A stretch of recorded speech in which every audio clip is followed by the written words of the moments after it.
Hello and welcome to the AddEvent YouTube channel. Today we are going to quickly talk about how you can use Google Sheets to create events within AddEvent without having to go into the AddEvent dashboard. This is helpful for when you have maybe some team members that don't have the right permissions to be in the dashboard or shouldn't be in the dashboard. So let's go ahead and dive right in. We have an example upcoming event list that I created, and this right here has our event name, our start time, date, end date, etc. Description. I'm going to add one in for maybe location. If you wanted to have organizer, you could. My house, your house, Main Street. Cool. Oops. And then we'll keep the other ones blank. Alrighty, so what you would do is, you could have your team put the events that you're looking for in this sheet, and then it will trigger basically creating an event in AddEvent. So let's dive into how we could do that. Over here, when we click new Spreadsheet Row, we'll connect our Google Sheets app, and we will tell it that the trigger event is going to be a new Spreadsheet Row. Now, let's see, there are some options. So you could also do new or updated Spreadsheet Row, which probably you would want to do if you're going to be updating things, like if the date changes or stuff like that. So just keep that in mind. Be very particular with whichever one you're picking. So configuring is the next step. We are going to tell it what spreadsheet we want. So I'm going to do the example upcoming event list for AddEvent creation. Nice and wordy. And I only have one tab, but you would tell it which worksheet tab. So keep that in mind. You can also go ahead and tell it what trigger column. So if there's a specific column you want it to trigger on. The reason I say that is I have added ready for AddEvent add, and let me do the same thing for update for AddEvent, and maybe we'll just say today. The reason I'm doing that is maybe I don't want to trigger an update if we don't have all the information yet. So you could basically decide what field you want. You could also do it ready for update or adding. Totally up to you. I'm going to do add and just pretend that we are just doing an add. Cool. Next, you can test your trigger. Basically, it's going to go ahead and make sure that that is all set up correctly. Pick a record to pull from. I'm just going to go ahead and grab Spreadsheet Row A. And then we'll continue. From here, you're going to tell the system that you want to do the create event.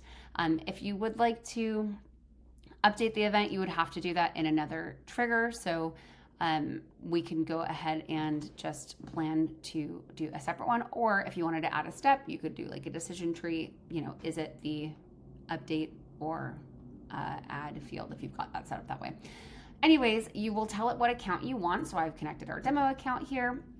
If you haven't yet connected your account, it's going to basically ask you for the API.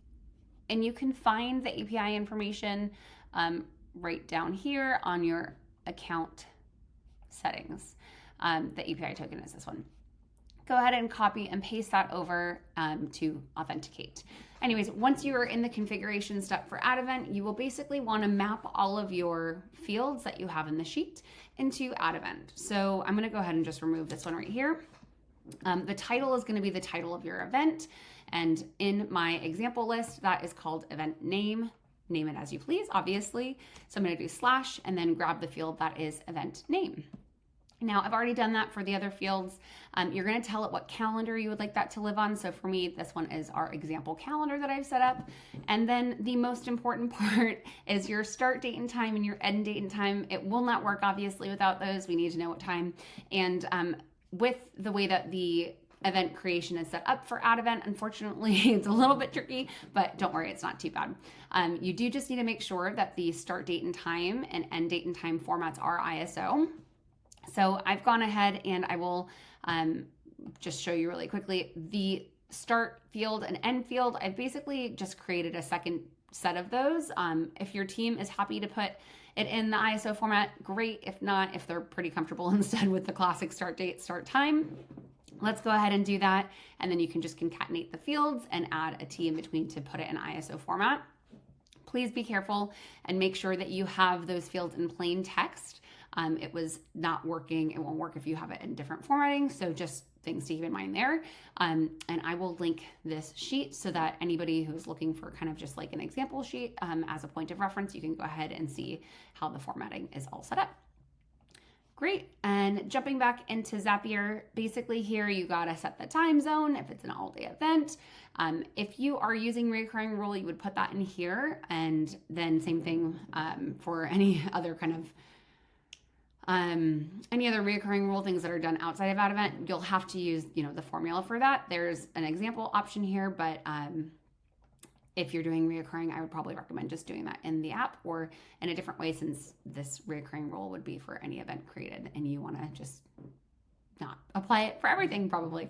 Okay, location, similarly, you can map that location field in. I, of course, that's row I haven't fully refreshed since I added those, so we'll just leave it blank for now. Description, you can map your description field and so forth. The color is going to basically be the color of your event in AddEvent. So there's different numbers that you can choose from. Unfortunately, I'm not exactly sure what the color to number mapping is, so feel free to play around with that one. And then you can select your landing page template for this calendar event. I would assume if you're doing multiple events that you want them to have the same template since it's on the calendar, but that is totally up to you. Same thing with the RSVP. If it is RSVP, switch that to true, and then you'll need to select an RSVP form. Otherwise, keep it as false. And then if you'd like to add your organizer name and organizer email, you of course can. And then we'll continue. It's going to go ahead and test the step. Give it a second. Cool. And whoops. And then if we were to jump into AddEvent, we can see that that is on our example calendar now. Let's just go back a smidge. Example calendar. Look at that. The event has been brought in. So for the test, it's just going to bring the one in since that's the test that it's doing. But once you publish it, of course, it would basically from there forward add any new events that you've done. So same thing for the update event instead of the create event. Very similar process, but I'm just going to leave it here as it is. And I hope this was helpful for everybody.